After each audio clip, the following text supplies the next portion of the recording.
Good morning, everybody. Thank you for being here today. I'd just like to make a brief comment before we talk about Iran sanctions. I'm sorry everybody saw that the Dow hit 29,000. The president's economic plans are clearly working. We're looking forward to the China signing USMCA and a very strong economy this year. As previously announced by the president, we are announcing additional sanctions against the Iranian regime as a result of the attack on U.S. and allied troops. First, the president is issuing an executive order authorizing the imposition of additional sanctions against any individual owning, operating, trading with, or assisting sectors of the Iranian economy, including construction, manufacturing, textiles, and mining. And let me be clear, these will be both primary and secondary sanctions. The EO also allows us to designate other sectors in the future as Secretary Pompeo and me think is appropriate. Second, we are announcing 17 specific sanctions against Iran's largest steel and iron manufacturers, 3 Seychelles-based entities, and a vessel involved in the transfer of products. As a result of these actions, we will cut off billions of dollars of support to the Iranian regime, and we will continue our enforcement of other entities. Third, we are taking action against 8 senior Iranian officials who advanced the regime's destabilizing activity and were involved in Tuesday's ballistic missile strike. Secretary Pompeo will comment more on this. Today's sanctions are part of our commitment to stop the Iranian regime's global terrorist activities. The president has been very clear. We will continue to apply economic sanctions until Iran stops its terrorist activities and commit that it will never have nuclear weapons. I'll now turn it over to Secretary Pompeo.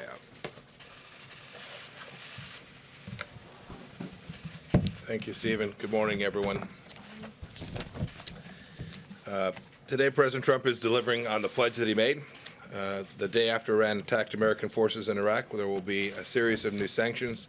Secretary Mnuchin just mentioned 8 senior Iranian officials that are responsible for the regime's violence both at home and abroad. We're striking at the heart of the Islamic Republic's inner security apparatus. These sanctions targets include the Secretary of the Supreme National Council and the commander of the Basij forces. That's the regime's brute squad, which has in the last few months killed approximately 1,500 Iranians who were simply demanding freedom. Our action also targets other senior leaders close to the Ayatollah.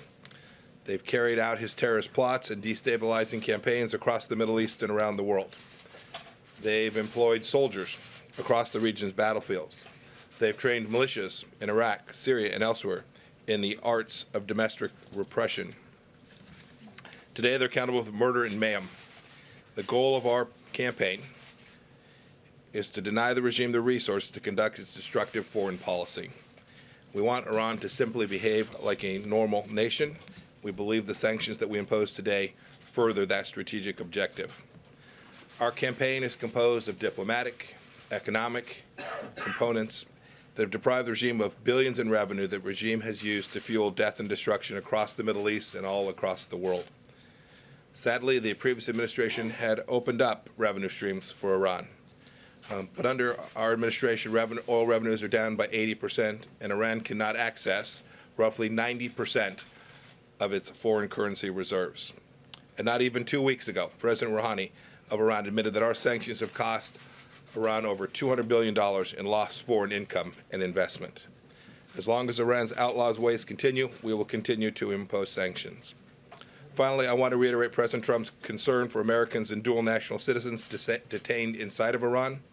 Iran knows these individuals have committed no crime. They know the charges against them are fake, and we will do all that we can to get each of them returned home safely to their families. With that, we'll take just a few questions. Yes, ma'am.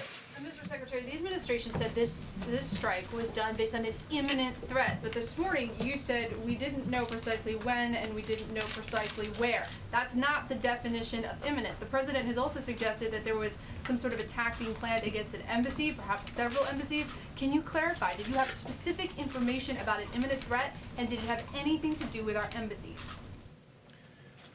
We had specific information on an imminent threat, and those threat stream included attacks on U.S. embassies. Period. Full stop. So you were mistaken when you said you didn't know precisely when and you didn't know precisely Nope, where. completely true. Those are completely consistent thoughts. I don't know exactly which minute. We don't know exactly which day it would have been executed, but it was very clear. Qasem Soleimani himself was plotting a broad, large-scale attack against American interests, and those attacks were imminent. Against an embassy. Against American facilities, including American embassies, military bases, American facilities throughout the region. Mr. Secretary, Yes, sir, John. Mr. Secretary, in the initial hours after the missile attacks on al-Assad and Erbil, it was believed that Iran may have taken steps to avoid U.S. casualties. But then the chairman of Joint Chiefs, Mark Milley, came out, the Secretary of Defense came out, other officials came out to say, no, these missiles were intended to kill Americans. If it was Iran's intent to kill Americans, does that not deserve some sort of response? I mean, if somebody takes a shot at you and they don't hit you simply because you duck, does that mean that they weren't trying to kill you? So I'll defer to the Department of Defense on the details, but there's no doubt in my judgment, as I observed the Iranian activity in the region that night, they had the full intention of killing U.S. Forces, whether that was our military folks or diplomatic folks who were in the region. And I'm confident that the response the president taken is appropriate. The president has said we don't want war. We want Iran to behave like a normal nation. The reason that the Secretary of Treasury and I are here this morning is to continue this campaign, our strategic effort to get Iran to behave in a way that doesn't continue their 40-year-long effort to terrorize the world. Mr. Secretary, Secretary Pompeo, do you believe that the Iranians shot down the Ukrainian International Airways plane? And if the Iranians shot that plane down, will there be consequences? We do believe that it's likely that that plane was shot down by an Iranian missile. We're going to let the investigation play out before we make a final determination. It's important that we get to the bottom of it. I've been on the phone. I was on the phone with President Zelensky. Just before I came here, I was on the phone with my Canadian counterpart. They were working to get their resources on the ground to conduct that thorough investigation. We'll learn more about what happened to that aircraft.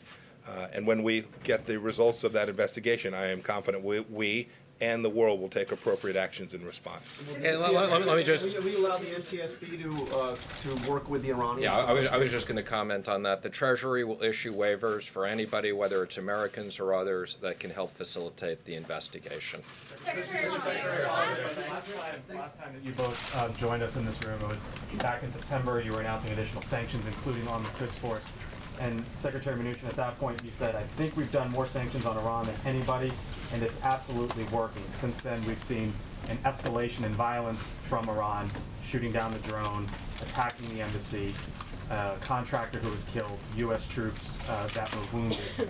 How are sanctions keeping the United States, economic sanctions, keeping the United States interests more secure? I think we have 100% confidence, and we are consistent in our view that the economic sanctions are working, that if we didn't have these sanctions in place, literally Iran would have tens of billions of dollars. They would be using that for terrorist activities throughout the region and to enable them to do more bad things.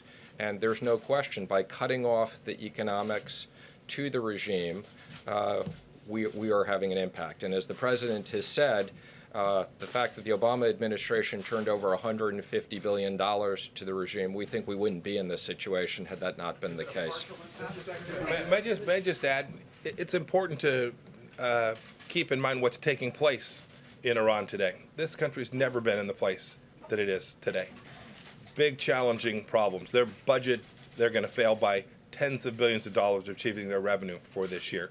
They've got real challenges in figuring out how to make difficult decisions. Do you underwrite Hezbollah? Do you pick Hamas? Do you underwrite the Shia militias in Iraq? Or do you allow your people to have the opportunity to live the life they want and grow your economy. Those are the difficult choices that the regime is facing. And you can see the protests that we expect will continue, that will demand from the Iranian regime that they begin to treat the Iranian people in the way that they so richly deserve. And this administration will continue to support those efforts as well. In the back. Thank you, Mr. Secretary. You mentioned secondary sanctions here. What is your message to our European allies who continue to do business with the Iranians? And then specifically, if you can, will this impact the INSTEX barter mechanism, which was set up by a number of European countries to avoid U.S. sanctions and continue to do business without using the U.S. dollar? Sure, thank you. I think those are both very important questions. So let me first comment on INSTEX.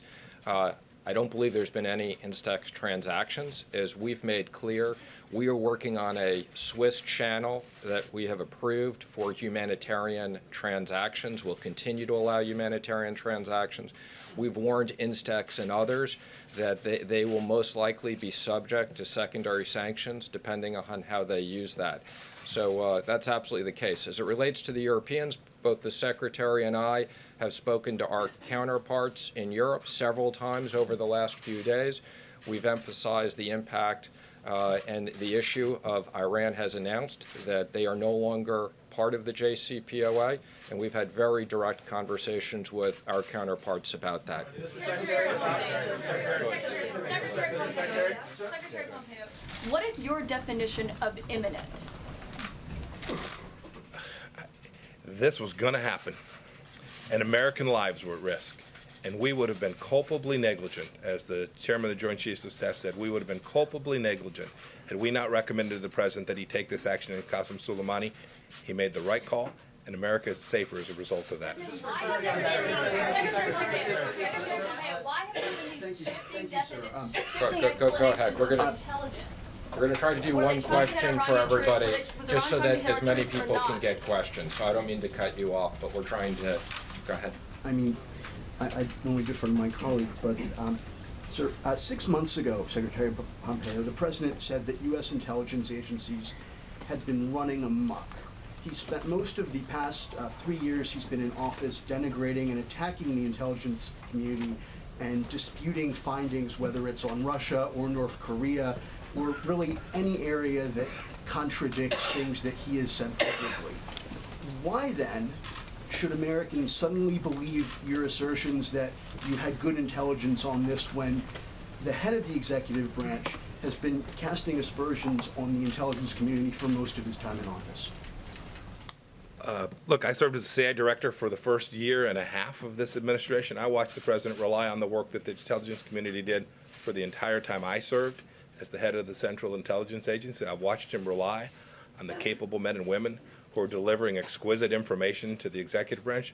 I watched the president have confidence in that information. We all challenge their work. We have to make sure we get it right.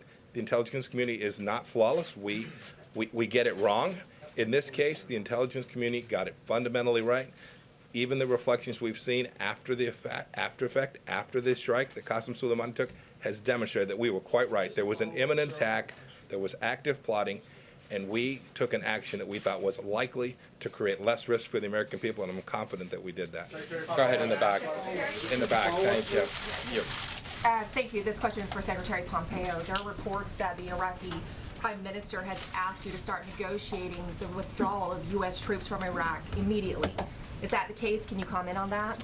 He didn't quite characterize the conversation correctly, but to the larger, more important point, we are happy to continue the conversation with the Iraqis about what the right structure is. Our mission set there is very clear. We've been there to perform a training mission to help the Iraqi security forces be successful and to continue the campaign against ISIS, to continue the counter-Daesh campaign.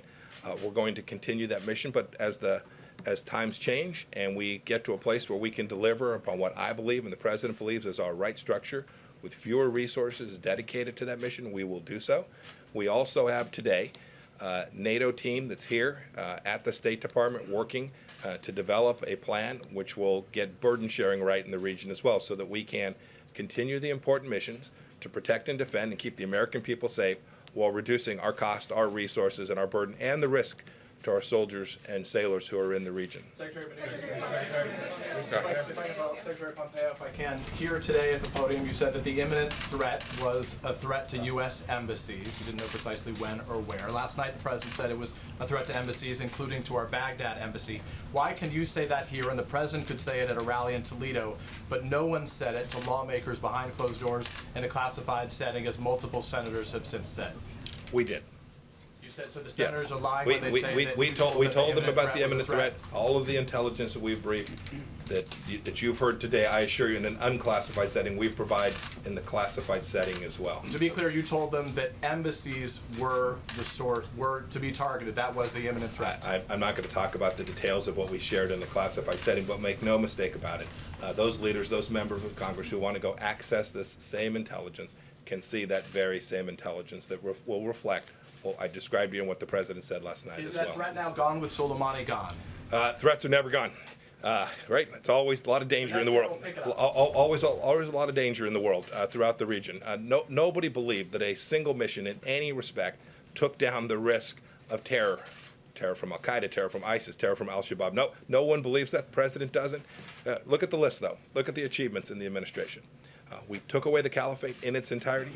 We took down Hamza bin Laden. We took down al-Baghdadi. We took down Qasem Soleimani. This is a list that has reduced the capacity for terrorists around the world to perform the functions that put American men and women and the homeland at risk. We're very proud of what we accomplished. We're going to stay the course. Why don't we take one more over there? Yes, thank you. I'm curious. No, next to you, right there, yes.